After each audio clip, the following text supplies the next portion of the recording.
For the Life of the World is a production of the Yale Center for Faith and Culture. Visit us online at faith.yale.edu. I don't think the Christian moral life is simply about adding up the potential harms and benefits of your actions on a global scale. I think that the way in which we express our love for others, the way in which we seek to act justly in relation to others is crucial to the moral life. We need people willing to respond in the ways that they can, where they are. I mean, in studies of big social change in the past, it's remarkable how small of a portion of active citizens you need to get large-scale social change. So, I mean, something like 5 to 10% of citizens really pushing for a cause can be absolutely transformative. And so I think thinking about our role as one given to us by our place, maybe by a particular kind of calling, is the best way to think about this. And the whole global problem is not in our hands, but that doesn't mean we don't have to respond in the way that we can. So what would it mean to be a consumer in a just society? And how can we make decisions about how we live as consumers that tries to push closer to that just society? Knowing that lives can continue to be lived well, and not well just in the sense of like pleasant and happy, but well in the sense of ethically meaningful, that people find new and innovative and exciting ways to live amidst times of loss, I think, to me, like keeps me going and gives me, if not hope, like a sense of determination to do what can be done with the time that I have. This is For the Life of the World, a podcast about seeking and living a life worthy of our humanity.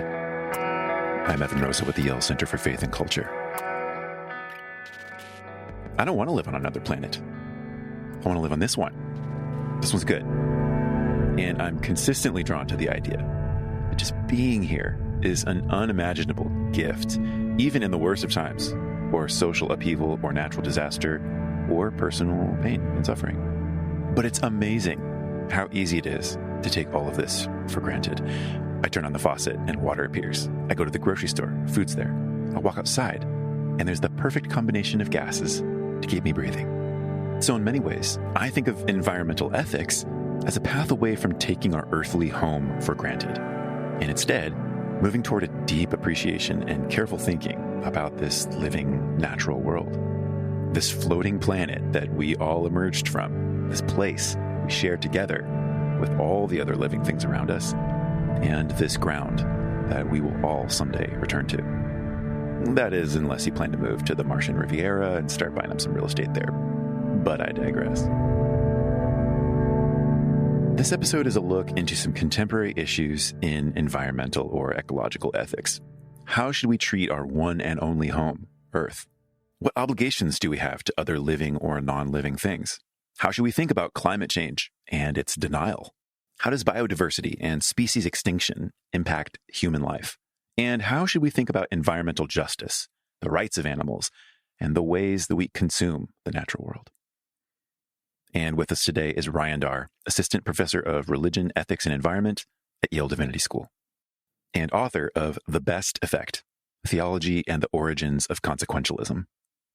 He recently joined Ryan McAnnally-Linz for a discussion of some of the most pressing issues in environmental ethics, considering them through philosophical, ecological, and theological frameworks. Together they discuss what and who matters in environmental ethics. Only humans? Only sentient animals? Every life form? The inorganic natural world too? The significance and difference between the global and individual scale of climate issues. The ethics of climate change denial. Environmental justice, moral obligations to the environment, the question of what we owe to animals and the rest of the natural world. The importance of biodiversity and the impact of species loss and extinction. The ethics of eating animals, the problems with human consumption of the natural world, and the impact of cultivating a wider moral imagination for our ecological future. Thanks for listening, friends. Ryan, welcome to For the Life of the World. Thanks for having me. It's great to be here. I wanted to start by asking you how you got into the study of environmental ethics. You're trained as an ethicist, so there's part of it, but why the focus on the environment? How come your work has taken that direction? That's a good question. It's been a bit of a twisting road for me to get here. I had interests in environmental topics even back before I had any interest in studying ethics. I was, after college, a high school teacher for some time and I was teaching high school physics, actually, and discovered that climate change was nowhere in the high school curriculum. And because I had a section on the greenhouse effect in my textbook, which didn't really focus on climate, I decided I'm going to add a week on climate. And that sort of increased my interest as I put together that curriculum and thought about what I thought students needed to know. But when I started studying ethics, it remains somewhat in the background for me. So actually, one of my first big topics of interest was questions having to do with how individuals should think about their responsibility for complex global problems and complex social harms. And that is a question that can be applied in all sorts of areas, but one of the most obvious is in environmental topics. And so climate became something of a test case for me, where I was thinking about this kind of theoretical ethical question, which I think is an important question, and doing so with reference to climate. And because, again, I found myself thinking about climate somewhat incidentally, I, from there, sort of went further and further into the literature, became more and more convinced that environmental questions are some of the most both intellectually interesting, theologically important, and practically pressing. Something you might call like environmental consciousness, just awareness that we're enmeshed in broader environmental systems, has become much more common over the course of your and my lifetimes, for sure. And I feel myself that there's a kind of ethical edge to all of these relations all the time, and that I'm a little bit kind of scrambling for frameworks or ways of getting some traction on those. So I wonder if you might kind of imagine yourself walking into a room of folks like me who have that sort of sense that there's something here, but don't have any real background in the literature and environmental ethics. What would the crash course be? Like, where do you start to introduce folks to the kind of questions that we need to be wrestling with respect to our relation to the environment? So I think there are different angles into this and different sets of questions. I mean, one of the things about environmental ethics as a topic is that it's both a particular applied topic and it's related to almost anything you can think about. So there are no, in my mind, clear boundaries around what are environmental ethics topics and what are not. Usually some of the core questions, and I think questions that are often worth starting with, are questions about which entities we ought to be thinking about ethically. So it's standard in a lot of Western and Christian ethics to assume that human beings are the most important and potentially the only ethical subject, the only, not only the only ones who act ethically, but the only ones who matter ethically. And one of the biggest questions, and I think one of the original and most important questions of environmental ethics was, what about animals? What about plants? What about other kinds of life? And not just as individuals, but what about these wider ecosystems? What about species? And the field developed a set of answers, or at least a way of kind of arranging positions here, where some people defend anthropocentrism, where human beings are all that matters ethically. Others will defend something often called sentientism, where anything sentient matters. That's broadly animals. Others will say biocentrism, every life form matters. Others will say, no, this whole way of approaching it is missing the point because it's focusing on only on individuals. And the real lesson of environmental and ecological concern is that we need to think about larger wholes, things like ecosystems, things like species, and more recently, even something like a global climate system. So, I mean, one of the first set of questions we really have to consider is what matters ethically. And in addition, how does it matter ethically? So do other entities matter in the sense that we should just consider their interests? Should we think that maybe they even have some rights against us, such that if we act wrongly, we're committing some kind of injustice against them? But while those are some of the, I think, central and core topics within environmental ethics, one of the dangers of focusing only there is that it leaves out the fact that environmental problems are so importantly human problems, and that human issues of justice and injustice are very tightly bound up with these questions of not only what other entities matter, but how do we relate to these other entities, and how do the way in which our actions affect other entities, how does that then affect other human beings? Could you give me an example of that conjunction between those sets of questions? Yeah, well, so I mean, climate change is probably the most obvious here. In early framings of the climate problem, often something like the polar bear on melting ice was the figure of the victim of climate change. And, this is not a wrong idea. I mean, polar bears are in significant trouble with climate change, and I think that matters. We should care about that. But I think that holding up the polar bear as if it's animals who are the primary victim here is a mistake, both ethically and politically, because, of course, the effects on human beings are massive. And human life is at stake here. Human ability to live in certain parts of the world is at stake. So, all of us are affected. And I think we need to keep front and center the justice issues among humans when we're talking about these non-human issues. Does that last remark mean that there are significantly differential impacts of something like climate change on different people, so that it becomes a justice issue between people and not just hey, we're all suffering and so we're all relevant kind of question? Yeah, no, that's absolutely right. It's certainly we're all vulnerable to climate change. So I think anybody who thinks that they and their children are going to be free of the impacts of climate change is kidding themselves and need to think more carefully about this. But the impacts and the causes of this are differential in significant ways. I think is relatively straightforwardly obvious that in certain parts of the world, emissions, which are the primary cause of climate change, are much higher than in other parts of the world. These tend to be the more developed and the more wealthy parts of the world. The U.S. is obviously very high on this list. China is high on this list. But the effects of climate change are going to be stronger in the global south for all sorts of climate, ecological, Earth-related reasons. And countries in the global south are not only less responsible for causing this problem, but are also less wealthy, partly because not having used as many carbon, or not having burned as much fossil fuel in the past. And so this presents huge justice issues. And these are at the heart of climate negotiations that are going on now, which the climate negotiations concern both who needs to lower their emissions and how, but also how do we adapt? Because climate change, as we see in the news regularly now, it's here. It's happening. It's accelerating, but it's happening already. And the effects are significant, and we need to be adapting. And the countries that have caused the most harm are usually, at least by ethicists, thought to owe not just reducing their emissions, but payments and transfers of technology to countries that are less equipped to adapt and yet more vulnerable to this.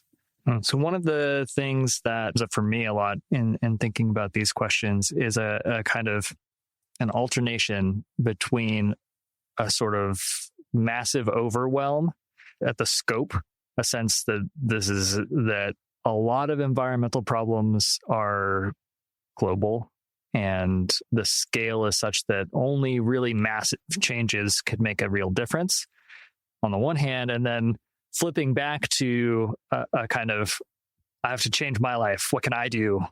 How should I be living? Very concrete, focused on kind of my everyday existence. And I wonder if you have kind of wisdom or thoughts to offer about how to navigate the kind of the scale issue when it comes to something like climate or even some of the other kind of big ecological issues.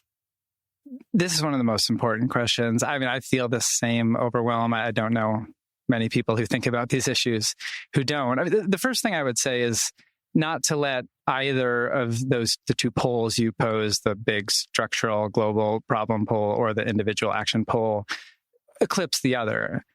It's easy if you are focused on, say, climate as a global problem to think what choices I make as an individual, they don't matter. My emissions are so small in comparison to the whole that I can set these aside. And if all we're doing is kind of quantitative analysis, maybe that's true. But I don't think the moral life, I don't think the Christian moral life is simply about adding up the potential harms and benefits of your actions on a global scale.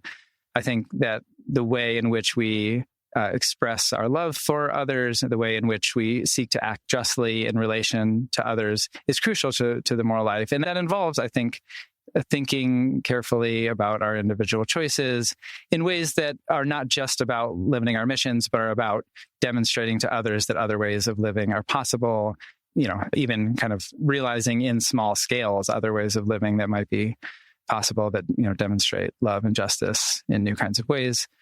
But we also can't just focus on the individual because this is a global problem, and any solution that really is going to address it is going to be global, or at least very large scale in nature. And that means that I think political involvement in these issues is crucial.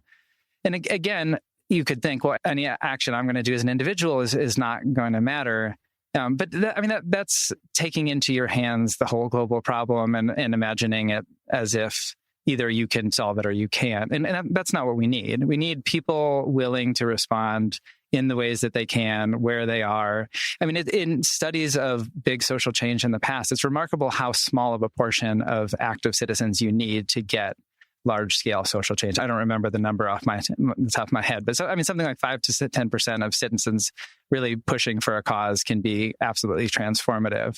And so I think thinking about our role as one given to us by our place, maybe by a particular kind of calling, is the best way to think about this. And the whole global problem is not in our hands, but that doesn't mean we don't have to respond in the way that we can.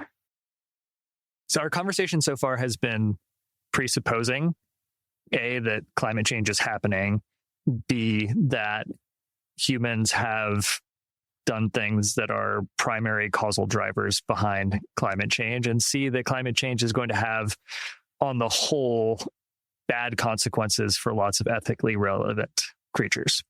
How do you think about the ethics of climate change denial? Climate change denial, I think, is a difficult problem. There's a well-documented effort by fossil fuel interests and other interests to muddy the waters in this. And anybody who's been convinced by the obfuscations and the questioning of the science out there should explore the literature on this effort. It's not that there can't be scientific questions raised about the overwhelming consensus about climate change. This is the nature of science. The questions have to be raised. I don't have any problem with people posing these questions in good faith and doing their best to answer them. But I think it's safe to say that most of the people posing the questions are not doing so in good faith. And that if you look behind the scenes, there's a lot of money flowing here, because obviously the kinds of changes that climate change demands are tremendously expensive and shift the way money flows from certain industries to other industries. What I would say to those who feel uncertain about it is, one, even if there's a chance, and I think you have to admit there's a meaningful chance here that this is really happening, then that should matter to you ethically. So if it's the case that millions of lives are at stake here, as the science tells us that they are, and you think, well, there's some doubt about it, I don't see how some doubt can undermine the need for ethical action in the face of this possibility of significant harm. I think there are lots of motivations for individuals to want to deny. Some of them are individual in terms of what it would demand of your life. Some of them are political, because the changes demanded by climate are not attractive from all parts of the political spectrum. And I mean, frankly, some of them shouldn't be attractive to anybody. It would be nice if climate change wasn't real. But all those reasons to be skeptical about it doesn't change reality. And I think we just have to face that fact and act on the best certainty that we have.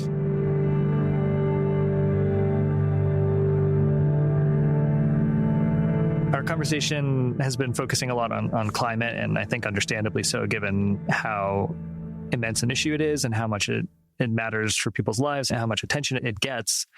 But I know that's not everything that you think about. It's not the only issue of environmental ethics. And so I was hoping you might pick another issue or question that you find especially interesting and introduce it to us, dive in and explain to me why you find it interesting and what the ethical stakes are. Thanks for that. I mean, there are so many directions we could go with this. One thing I think about right away is issues of environmental justice and injustice, in which it's not just the impacts of climate change that are differential, but also the impacts of all sorts of toxicities that are released into the environment by production, and the way in which different communities, especially, this is well documented to be based primarily on race, are exposed to these in unjust and unfair ways. So that's one huge set of questions. I think what I'll focus on, though, is the one that I'm writing on right now, which is issues to do with biodiversity conservation and biodiversity loss. So the climate crisis is one, and I think probably the most pressing environmental crisis we face at the moment. But looming right beside it, alongside it, and potentially, in a scary sense, even overwhelming it in the future, is the crisis of biodiversity loss. So there are on Earth estimated to be something like 8 million species. The loss of species is a natural occurrence. Scientists talk about what's called the natural background rate at which species go extinct. And that background rate is elevated something like 100 to 1,000 times beyond what scientists believe was the natural background rate before. Just like, give me a sense. You've got 8 million species. How many are going extinct in the natural background rate before climate change? So, the numbers are always estimates. And off the top of my head, I'm probably going to get these estimates wrong. But my best memory of this is that we're talking about something like a handful per million per year, which then, if there are 8 million species on Earth, we're talking, I don't know, maybe 20 to 30 per year would be the natural background rate. With speciation, that is the emergence of new species, happening usually faster than the loss of older species. That's really interesting. So the kind of background state of things is that over time you get more species on Earth. Generally, over time, you get more species on Earth with the occurrence of mass extinction events that drastically decrease the number of species. These are often limit change, by the way. And but yeah, after each mass extinction event, when the number of species drastically decline, usually 75% or more, the rise in biodiversity was higher than it was before the previous event. And prior to the rise of human beings or the spread of human beings around the globe, Earth was at what's estimated to be the highest level of biodiversity that it's ever had. But the background rate now has escalated significantly. So it's something like 100 to 1,000 times higher, meaning how many hundreds or thousands of species are going extinct every year now, which would put it well beyond a pace of speciation, the emergence of new species. But again, I should say, these are estimates because we haven't even named most of the species on Earth. We don't know most of the species on Earth exist, and they're going extinct faster than they're being cataloged. So nobody knows exactly how fast they're going extinct. Among the ones that are being tracked, the rate is rising rapidly. And it's not just about the loss of species. A term that sometimes goes along with extinction is defaunation, which is just the decrease in the fauna on Earth. So like the numbers of the species that are around are falling drastically as well, which puts many more species at potential risk of extinction. So any individual species is apt to have fewer members than it had in the past. That's the second. Yeah, obviously that doesn't apply to every single species because there are some that thrive on human society, right? Rats, pigeons, et cetera. There, I'm sure, are many more than there were before the rise of industrial civilization. But yeah, on a whole, the numbers of almost all species are decreasing. A way to capture this numerically is a study that estimated that of the biomass of mammals on Earth, that is, if you just weigh up all the mammals on Earth, something around 30% is human, something around 65% is livestock, so chickens, pigs, cows that are domesticated by humans, and then somewhere around 4 or 5% is wild. Again, I'm probably going to get the exact numbers wrong, but that's roughly the right scale, which is absolutely stunning. I wonder, what do you think it has done to human life to go from a situation where presumably the non-human, non-domestic biomass was on par or overwhelmingly larger than the human to the situation we're in now where almost all the animals are us or the things that we eat or have as pets? That's a really interesting question. I would prefer to first answer it by flipping it, because I think part of what we have to see is that changes in human life have been part of what's precipitated this problem. So this is not a natural outgrowth of the development of human technology or human numbers, even if those things are going to some degree put pressure on other species. If we're talking about the American context, it's absolutely right that over the course of the 19th century, there were enormous losses in wildlife. And some of this was very intentional. Some of the hunting of the buffalo or the bison in the West was used often as a tactic of warfare against indigenous people, cutting off their food supplies. And they were hunted nearly to extinction, fortunately not entirely to extinction. And there are places where they're alive now. So, we have to think about the way in which humans were changing their own relation to wildlife first before we think about how changes to wildlife are affecting us. Likewise with the beaver population went from, I can't get the estimates right, but hundreds of millions, and fell very quickly. And in this case, not as an intentional act of warfare, but because beaver hides became a source of wealth in the global capitalist markets, and they were everywhere. And so this kind of change in how humans thought about the relationship to wildlife, where you're hunting wildlife not primarily in order to meet your own needs or the sustenance for your community, but for like global markets. You're shipping them around the world, and people getting very wealthy off that. These kinds of changes are, I think, at the heart of where we find ourselves now. Changes linked to colonialism, changes linked to global capitalism. But then it is a very interesting question to think what now changes about human life in this era of the loss of other species. And it's hard for me not to reach for language of impoverishment, although it's also hard to know exactly what to base claims like this on. It's not like I've experienced a world rich with wildlife. I have seen changes that have felt notable to me over the course of my life around, for example, the presence of insects in summers. But I do think our web of relationships is diminishing. And one way to think about this is to think about why God would have created the diverse creation that we find ourselves with. But one of my favorite answers to this comes from Thomas Aquinas, who writes that in creating the world, God wanted to make it as good as possible, which means as much like God as possible, because God is goodness. And no single creature could mirror all of God's perfections. Even a whole world can't mirror all of God's perfections. But God created a world full of biological diversity, in part as a way to mirror different aspects of God's creation or perfections throughout the world.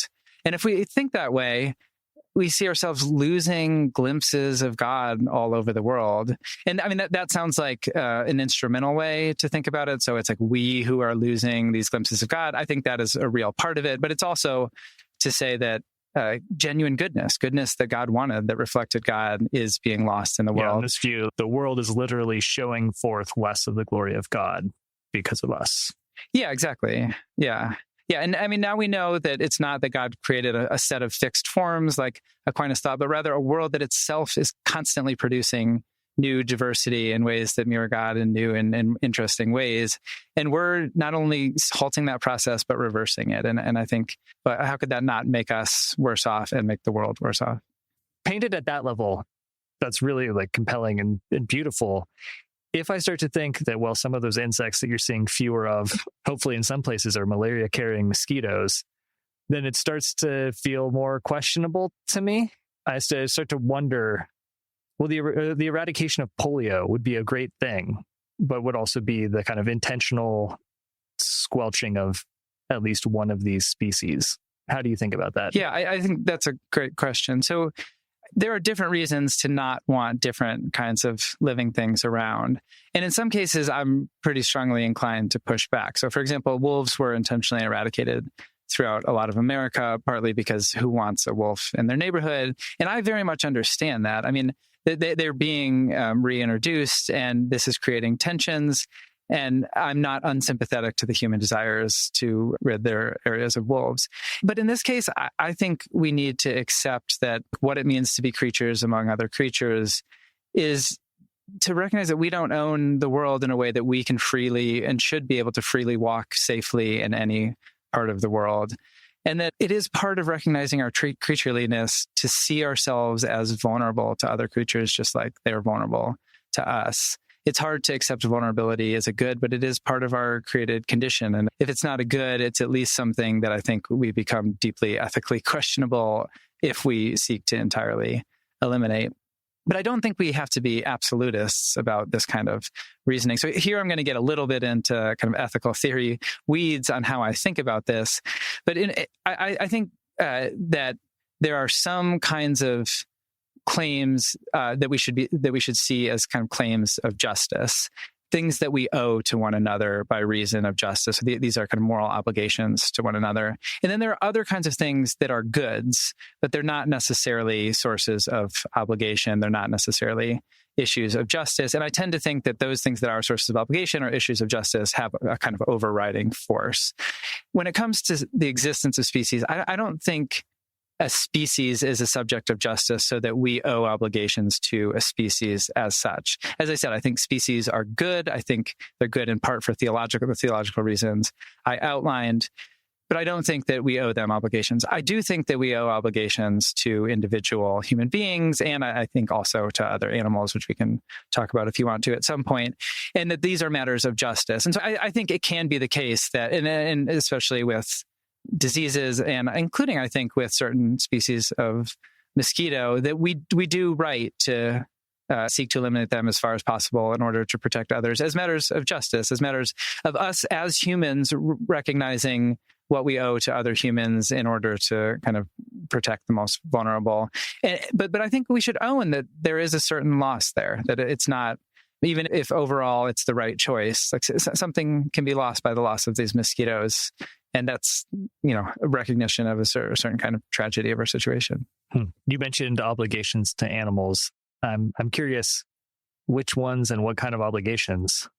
Well, let's start with what I think is the most straightforward, because in these conversations, there's never going to be fine and neat lines. But if somebody doubts that we can have an obligation to an animal, usually the example I'll give is, say there's a stray cat that walks through my lawn, as happens pretty regularly, and say I don't like that, so I chase and kick it to get it away.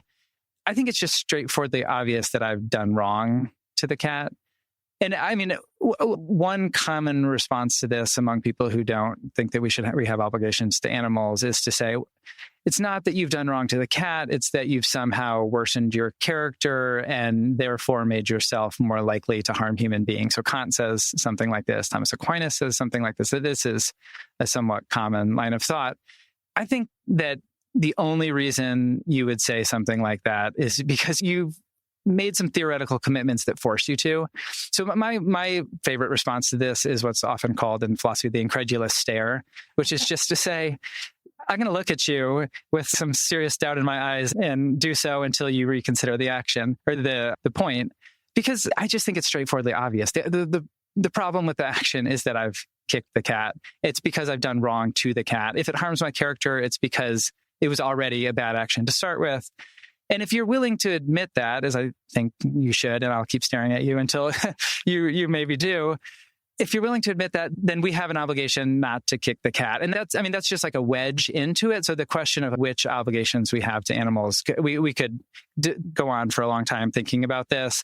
And the question of which entities we want to put in this category with cats is also, I think, very complex. So that's my wedge into trying to convince you that you do have obligations to animals. And then it just becomes a matter of thinking, well, which animals are similar and what other kinds of things do I think would result in wronging an animal?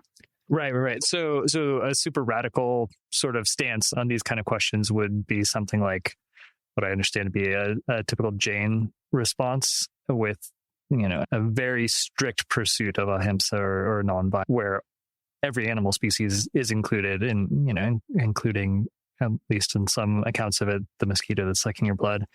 On the scale from Thomas Aquinas to there, where do you tend to fall?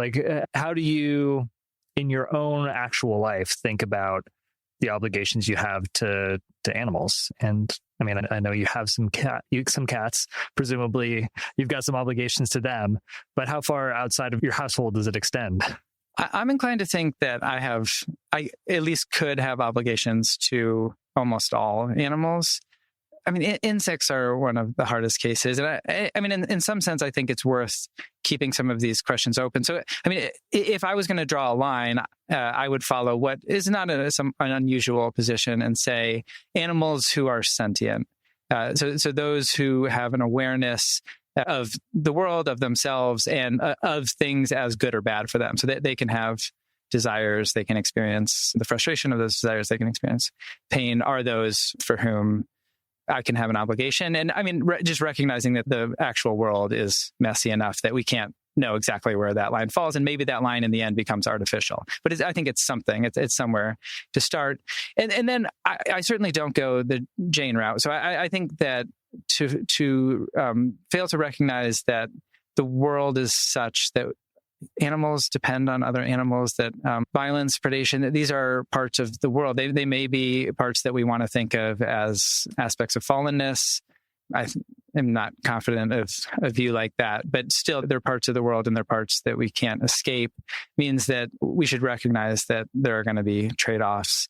But I mean, I think something very simple like harming an animal when there are relatively straightforward alternatives to achieving whatever good we're trying to achieve without harming an animal, those are probably wrongs against an animal. And I mean, that's going to sound really minimal, but in fact, I think that would make most industrial agriculture of animals ethically problematic.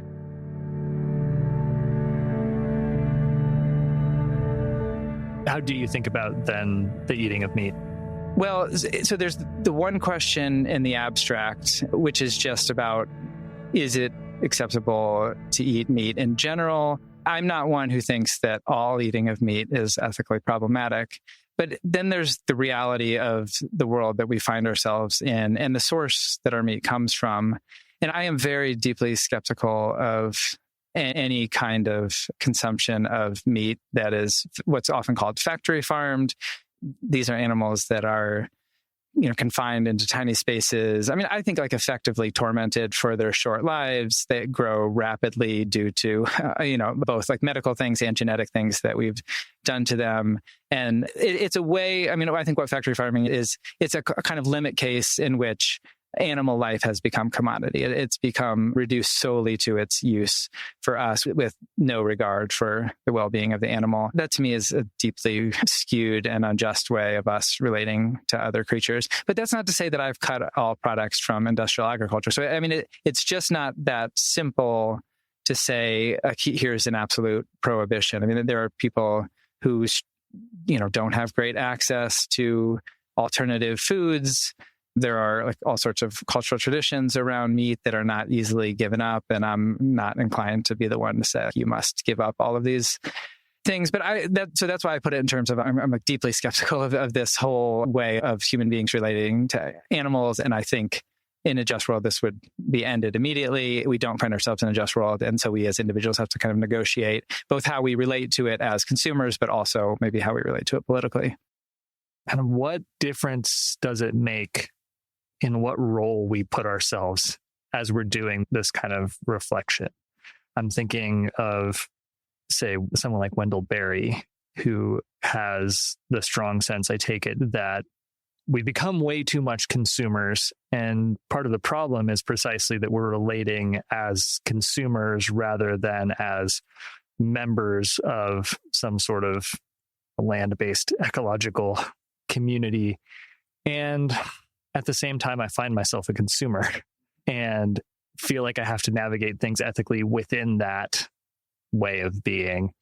How do you think about the kind of the stuckness that we might find in ways of being that we find unsatisfying, that we find specifically ethically unsatisfying, that we kind of wish we could get out of? Yeah, these are big questions. So I both share some deep sympathies with Barry's point, but also with your reaction. And yet I am, in relation to most of my goods, a consumer and not a producer of them. And so I think that this is a really important question. How do we think about ourselves as acting within certain social roles within society? I think that any questions about justice, which is to say questions about what we owe to others, the ways in which we're responsible to others, have to begin from concrete social positions.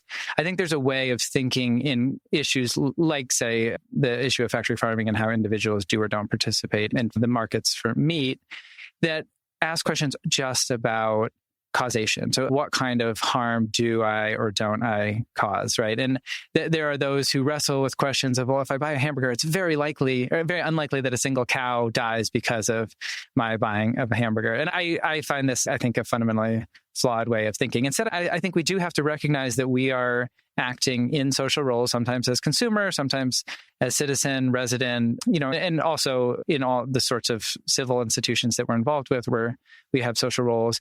And we need to be thinking about matters of justice in terms of what are the right ways to think about how these different social positions ought to relate to one another. So what would it mean to be a consumer in a just society? And how can we make decisions about how we live as consumers that tries to push closer to that just society? I don't think there's any getting around that, given the world that we have, we're going to continue to be consumers of many of our goods for a long time. But that is, and I think Barry rightly raises this worry, that is just one of our roles. And certainly to think of all of our kind of ecological or environmental activism as simply about consumer choices, that diminishes us. We are like members of societies in like multiple rich senses. We hold multiple social roles, and I think we should be thinking about what we owe to one another like in complex ways that takes account of all of these social roles. Ryan, I'd like to ask you one more question before we close. Going back to that risk of a sense of overwhelm and the ways that it can shut down action and creativity to feel like there's too much to be done. I want to ask you, what's one practice or stance that you would recommend to folks? What's one thing that's helped you as somebody who thinks about these really big questions a lot, act in ways that felt like you were aligning at least some portion of your life with your sense of how you ought to live? Well, as I said before, the sense of overwhelm is real. I think it makes sense that many of us feel this. And I don't think that there's any like simple way out of it. So I certainly understand why listeners might find themselves in this position. And I don't have a silver bullet for getting out of it. But I mean, here's one thing that I do, and this has become an important part of the teaching I do at Yale Divinity School, which is I read fiction and stories, short stories, novels that tell stories of human beings in futures drastically affected by climate change, either in the present or in futures drastically affected by climate change, as a way to kind of open up my imagination to what's possible. I think so often a certain kind of like narrative is implicit in the way we think about these big environmental issues, especially climate change. And for those who are most worried about this problem, and including a lot of my students, this narrative is it's a dystopian narrative. It's one that we find everywhere in culture.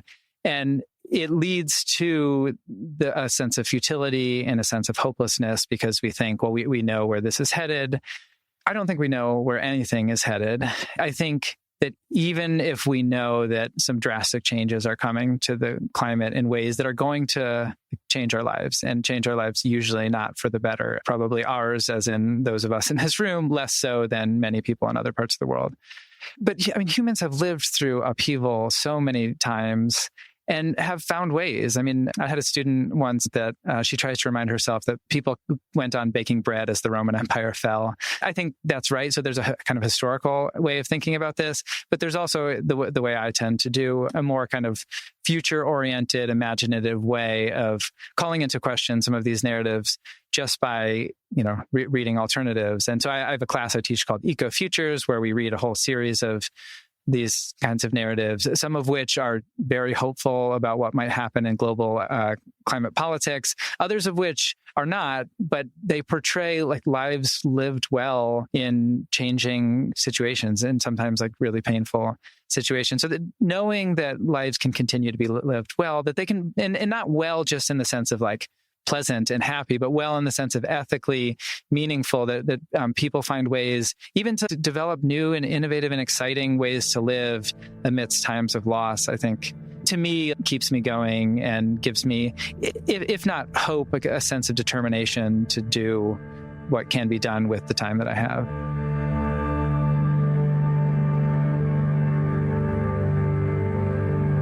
Which book should we start with? If you want to think global climate politics, I would recommend Kim Stanley Robinson's The Ministry for the Future. It's a massive novel. He's in some ways deeply technocratic. He likes to think through finance and other kinds of very technical solutions. But also, I mean, it's a novel, and so it has to tell the story of lives. And it portrays how human beings as a whole might address and overcome the worst of climate dangers over the next 40 years. It's full of policy solutions, but also very kind of interesting, smaller scale narratives. But I tend to use in classes, at least, mostly short fiction. And there, I mean, one thing I'd recommend is, and you can find this all online, Grist. The website Grist has an ongoing climate fiction contest called Imagine 2200 that draws all sorts of fascinating short stories. Again, often because they're short stories, they can't portray a whole world, but you see around these individuals and communities being depicted like a very different world. And yet again, you like see the ways in which they are making good and just lives possible in these contexts. There are other sources like this out of Arizona State University. There's a whole series of free online books called Everything Change, which is Margaret Atwood's way of talking about climate change, to recognize that it doesn't just change weather, it changes everything, and a whole series of short fiction that they put out. So those are a couple of things I think of off the top of my head. Thank you so much for the recommendations, and thank you for spending some time with us this afternoon. It's been a pleasure.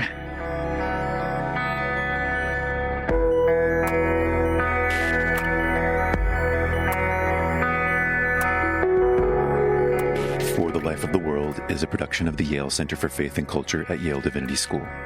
This episode featured Ryan Darr and Ryan McAnnally-Linz. Production assistance by Alexa Rollo, Emily Brookfield, Zoe Halliban, and Macy Bridge. I'm Evan Rosa, and I edit and produce the show. For more information, visit us online at faith.yale.edu or lifeworthliving.yale.edu. And on both of these online portals, you'll find a wealth of resources that help people envision and pursue lives worthy of our humanity. If you're a new listener, welcome, and remember to hit subscribe in your favorite podcast app so you don't miss the next episode.